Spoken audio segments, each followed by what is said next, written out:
Today, we're diving into a really thought-provoking text by Pandit Sriram Sharma Acharya, and it tackles this huge paradox that's sitting right at the heart of our modern world. And this is really the core question, isn't it? I mean, we live in an age of just incredible scientific and technological achievement, but at the same time, we're facing crises on a global scale. How can both of those things be true at once? On one side, you've got these achievements that our great-grandparents couldn't even have dreamed of. And on the other, these very same achievements are existing right alongside some truly devastating problems. The author's point is that these two things aren't just coexisting. They're actually deeply connected. And this leads us to the author's pretty radical diagnosis. What if our so-called progress isn't just failing to solve our problems? What if it's actually the cause of them?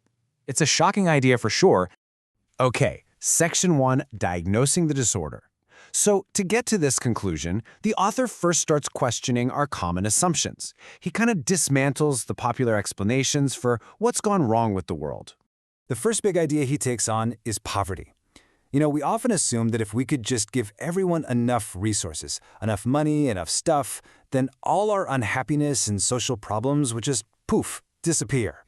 But, as the author points out, that just hasn't worked. I mean, despite these massive increases in wealth and production, our problems are still here, and in some cases, they're even worse.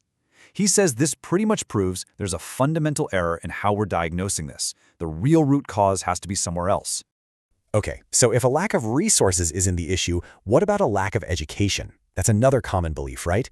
If we just build more schools, get more people educated, society will naturally get better. But the author's argument is that we already have plenty of schools and plenty of teachers. The real problem isn't the infrastructure, it's a lack of genuine motivation for learning. It's this missing desire for real understanding that he thinks plagues modern thought.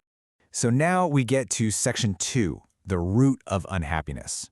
After kind of pushing aside these external factors, the author turns his focus inward for what he calls a microscopic diagnosis to uncover the true source of all our modern problems. And here it is. The problem isn't out there, in our systems or our schools. According to Pandit Sriram Sharma Acharya, the problem is inside each and every one of us. He basically calls it a crisis of human consciousness. At the very, very core of this internal crisis is one single missing ingredient: empathy.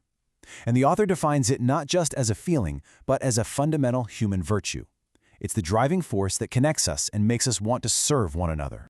And wow, he uses this really powerful metaphor to drive the point home. A person without empathy is like a body without a soul. They might be walking around, technically alive, but they're completely disconnected from the very essence of their own humanity. And this lack of empathy, it causes a whole chain reaction. We become selfish. We use all our resources for just our own personal gain. And then society starts to break down into distrust and conflict. The author goes so far as to say that a person like this becomes a humanoid devil, someone who actually inflicts harm for their own benefit. So that brings us to Section 3, the total solution. Okay, if a lack of empathy is the disease, then what's the cure? Well, the author proposes a solution he calls the resurrection of virtues, a path to rebuilding our world from the inside out. He lays out a pretty clear path. Step 1, you have to reject selfishness. Then you fill that empty space with a deep sense of connection to others. This, in turn, awakens the empathy that he believes is dormant inside all of us. And all of that creates a clean conscience, which becomes the bedrock of a better world. And this is the ultimate goal right here. When empathy is truly awakened, our entire perspective just flips. We stop seeing a conflict between our own interests and the interests of others. Instead, we actually find our greatest personal fulfillment in helping society thrive. All right, Section 4, an invitation to crusade. This brings us to the final part of the text, which isn't just a theory, it's a direct call to action for every single individual. It's an invitation to take part in this transformation personally. Now, I know what you might be thinking. You look at the scale of all these crises, and it's easy to feel totally overwhelmed. Can one person's internal change really matter? The author totally gets this question, and he has a powerful answer. He brings up this powerful idea of ekla chala re, which basically means walk alone. The message is simple.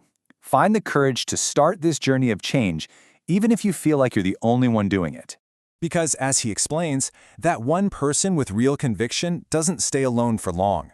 They become like a torchbearer in the dark. Their courage is contagious. It inspires others, and it creates this ripple effect that can truly transform a whole society. And so in the end, we're left with a fundamental choice. The author is arguing that the path to a golden age isn't going to be paved by more technology or more wealth. It's going to be paved by a collective turn inward, by choosing empathy over apathy and service over self. So the final question really is, which path are we going to choose?